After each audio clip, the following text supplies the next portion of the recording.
So, question on the value proposition. So, say you have a general idea of how much it'll solve the solution, how much money it'll save Sure. the client versus what's out there. How do you go about pricing your product, or set in terms, or gifts, or promos, or whatever like that? Yeah, pricing can be arbitrary quite frequently, especially for startups who say, I'll take any business. So and it's like, really, you don't want to walk in and say that. But how do you go about pricing it? You can use any number of methodologies.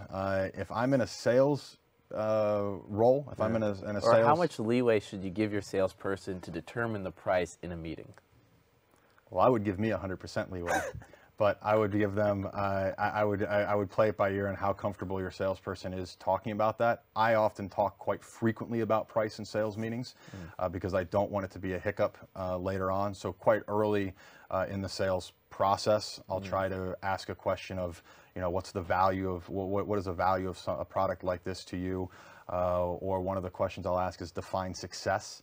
I want the customer to tell me if they were to buy this product, how do they use it, right? How does it define success within your world, which will quite often gauge, for me at least in my mind, how much money they may be willing to spend, or what's their overall budget. But yeah, I ask the question very, very early on in the sales process. If somebody is unrealistic about what the purchase price of a product that I'm selling is, I don't want to spend too much time going after that lead. I kind of want to put them on the back burner, to be honest. Interesting. So to go over a little bit of everything we've talked about so far, we've talked about qualified leads versus unqualified leads. We've talked about sales cycles. We've talked about getting information from other countries or companies when they establish their entities or their sales in another country to actually get the white papers, the promo material for that culture. We've talked about expectations and delivering expectations.